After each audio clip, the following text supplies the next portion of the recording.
ব্যক্তির শাস্তির মাধ্যমে তাদেরকে দিয়ে জাহান্নামকে উদ্বোধন করা হবে। হযরত আবু হুরায়রা রাদিয়াল্লাহু তাআলা হতে বর্ণিত, তার কাছে একজন বেদুইন ব্যক্তি এসে বলল, হে আল্লাহর রাসূলের সাহাবী, আপনি আমাকে এমন কিছু ওসিয়ত করুন, এমন কিছু কথা বলুন যেই কথাগুলো আল্লাহর রাসূল সাল্লাল্লাহু আলাইহি ওয়াসাল্লামের কাছ থেকে আপনি সরাসরি শুনেছেন, সেই কথাগুলো আমাকে বলুন, আমাকে ওসিয়ত করুন। হযরত আবু হুরায়রা রাদিয়াল্লাহু তাআলা তিনি বললেন যে আচ্ছা ঠিক আছে, আমি তোমাকে এমন কথা বলবো যে আল্লাহর রাসূল সাল্লাল্লাহু আলাইহি ওয়াসাল্লামের কাছ থেকে আমি সরাসরি শুনেছি। এই কথা বলে তিনি বললেন, আল্লাহর রাসূল সাল্লাল্লাহু আলাইহি ওয়াসাল্লাম বলেন। এই কথা বলার সঙ্গে সঙ্গে তিনি বেহুশ হয়ে পড়লেন। আবার তার হুঁশ ফিরল। আবার তিনি বললেন, আল্লাহর রাসূল সাল্লাল্লাহু আলাইহি ওয়াসাল্লাম বলেছেন। আবার এই কথা বলার পরে তিনি বেহুশ হয়ে পড়লেন। আবার তৃতীয়বার তিনি বললেন, আল্লাহর রাসূল সাল্লাল্লাহু আলাইহি ওয়াসাল্লাম তিনি বলেন। এই কথা বলার সঙ্গে সঙ্গে তিনি আবার বেহুশ হয়ে পড়লেন।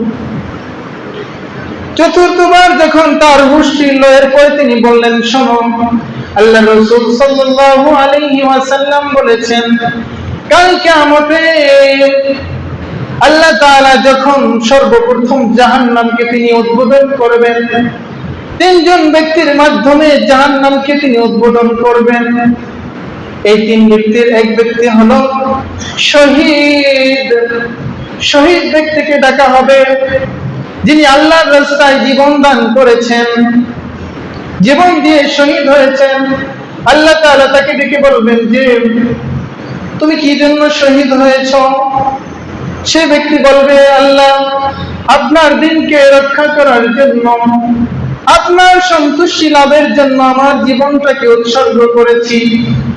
আল্লাহ তাআলা বলবেন যে না, তুমি মিথ্যা বলছো, তুমি আমার সন্তুষ্টির জন্য তুমি জীবন দান করো নাই, তুমি শহীদ হও নাই, তুমি শহীদ হয়েছো এই জন্য যে মানুষ তোমাকে বীর বাহাদুর বলবে, তোমাকে অনেক সাহসী পুরুষ বলবে, এই জন্য তুমি জীবন দিয়েছো, আমার সন্তুষ্টির জন্য তুমি জীবন দান করো নাই, অতএব তুমি জাহান্নামে যাও।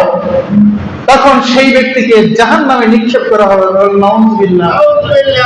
অথচ যারা আল্লাহর রাস্তায় শহীদ হবে তাদের বিনা হিসাবে তাদের জান্নাত। একমাত্র শহীদ ব্যক্তি, তাদেরকে কোনো হিসাব নেওয়া হবে না, তাদের কোনো হিসাব হবে না। যদি সে আল্লাহর উদ্দেশ্যে, আল্লাহর সন্তুষ্টির জন্য যদি সে জীবনটাকে উৎসর্গ করতে পারে, যদি তার জীবনটা একমাত্র আল্লাহ তাআলার সন্তুষ্টির জন্য সে উৎসর্গ করে, তার কোনো হিসাব হবে না, সে বিনা হিসাবে সে জান্নাতে প্রবেশ করবে।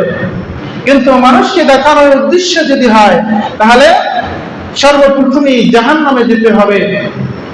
দ্বিতীয় ব্যক্তি, একজন আলেমকে ডাকা হবে, একজন কারীকে ডাকা হবে, একজন মাওলানাকে ডাকা হবে।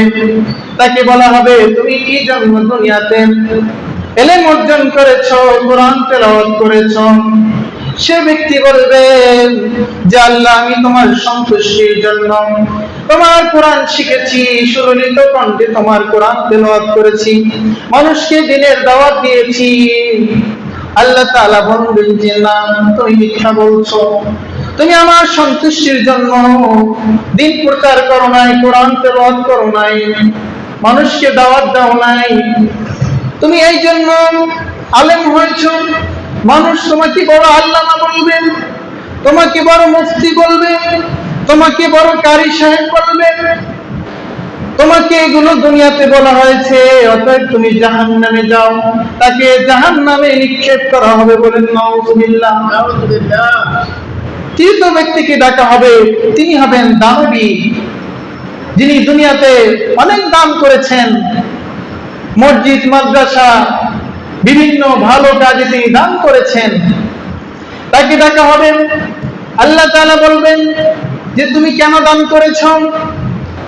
লোকটি বলবে, আল্লাহ, তোমার সন্তুষ্টি লাভের উদ্দেশ্যে, তোমার ভালোবাসার জন্য আমি দান করেছি। তখন আল্লাহ তাআলা বলবেন, তুমি মিথ্যা বলছো, তুমি আমার সন্তুষ্টির জন্য দান করো নাই। মানুষ তোমাকে দানবীর বলবে, বড় দাতা বলবে, বড় শিল্পপতি বলবে, বড় কোটিপতি বলবে, এই জন্য তুমি দান করেছো। অতএব তোমাকে দুনিয়াতে সেই ডাকা হয়েছে, তোমাকে দানবীর বলা হয়েছে। আজ তুমি জাহান্নামে যাও, তাকে জাহান্নামে নিক্ষেপ করা হবে। বলেন নাউজুবিল্লাহ।